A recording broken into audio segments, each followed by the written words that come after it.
Welcome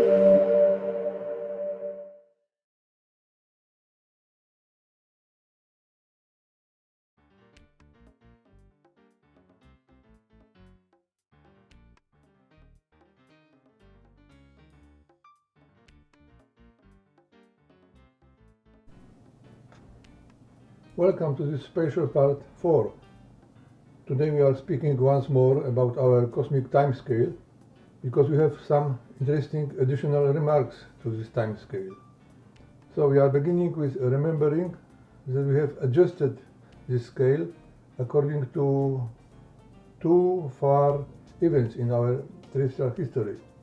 It was the recent jump of level 8, 259.5 million years ago. It was the beginning of the traditional Mesozoic era, and the end of the era was put in the 8th division of this Mesozoic era onto periods of level 7. It was 64.9 million years ago, when the dinosaurs were dying very massively. However, as we know, it was not the end of the period of level 8. We are still in this period. So when we are going to use our cosmic timescale for smaller and shorter periods, we have to adjust it to the more recent event which we can date precisely, and I have chosen the Tambora eruption 1815 on 5th April, and it is a very sharp event in our history, and we can hope it will be very good, the adjustment to this point of time. Tambora eruption was the largest observed eruption in our history in the recent 200 years. It is clear that earthquakes would occur when the mechanical tension in some parts of the Earth's crust has reached a limit of elasticity of the local crust material. It seems to have nothing to do with our cosmic hierarchy. However, this impression is false.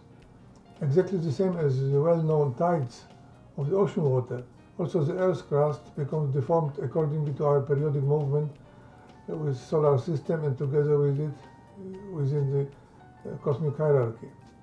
The recent periods of this hierarchy, for example, are given here when we see the recent step 3, when our own civilization has been born. However, what is most important, it is the observations that also the strongest earthquakes around the world and the volcanic eruption had happened always during the cosmic quantum jumps of level 1. It means every 7.5 years, or level 0 every 7.5 months. So when we see in this table the chronologic, the largest volcanic eruptions, we see Krakatau. It was the most explosive one, the larger of them in the recent 2 centuries after Tambora, and also the strongest earthquake since 19, ordered by magnitude, are given here, and we see the strongest earthquake was really very nearly or exactly in the jump of level 1. The smaller were correlated with jumps of level 0. We have noted over 1,100 earthquakes with magnitude 7 or higher on our Earth since 1900. If we collect all of them on a single diagram, we see the periodicity of our solar system hierarchy, especially with this 3-year average curve. And we see still another interesting thing, that exactly at the point when we have the jump of level 3, the highest in this period, we have no very high intensity of earthquakes. However, the high intensity was 20 to 40 years before and 20 to 40 years after the period.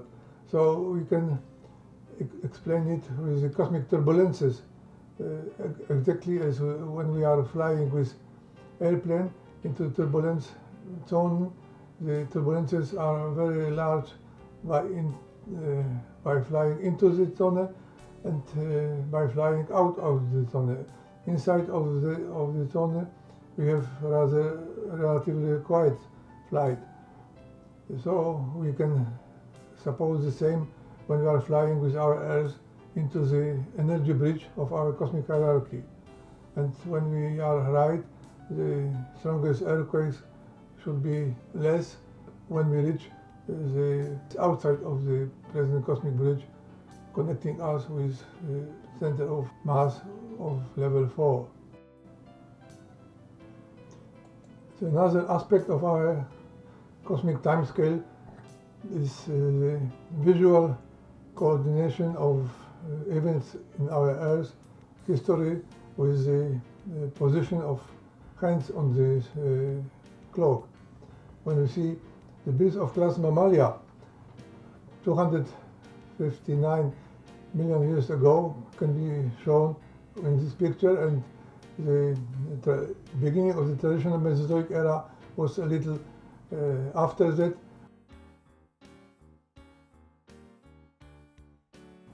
The end of the traditional Mesozoic era was 8 periods of level 7 after that. It was the dinosaurs extinction. However, our own order primates was born 2 hours later, and for example, the family of Australopithecus was the 6th family of this order, born at 6 o'clock. The family of Homo erectus was born 2 million years later at the 7 o'clock of level 6, and our own family, Homo sapiens, was born still 2 million years later at 8 o'clock of this level.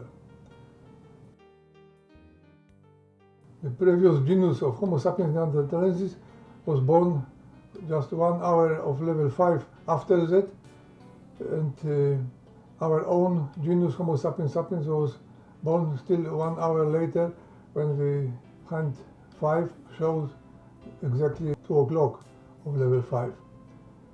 The next civilization were born, and the 4th civilization was born when the hand of level 3 pointed to 4 o'clock, and the medieval civilization was 1118 years later, and our first global civilization was born 30 years ago, when the hand of level 3 pointed to exactly 6 o'clock. And today we are here in 2020 for our common era, and we can also see in the future using the same scale. We can see that when the hand of level 4 is showing to 1, it is the end of our species, Homo sapiens sapiens. And when the hand of number 5 is showing to 3 o'clock, it is the end of our genus, Homo sapiens sapiens. And next, when the hand of level 6 is showing to the next full hour, our 9 o'clock, it is the end of our family. And when the hand of level 7 is showing to 11, it is the end of our order primates. And as soon as the hand of level 8 is pointing to 12 o'clock, it is the end of our solar system, because our solar system will be so strong modified and no cosmic body will be unchanged.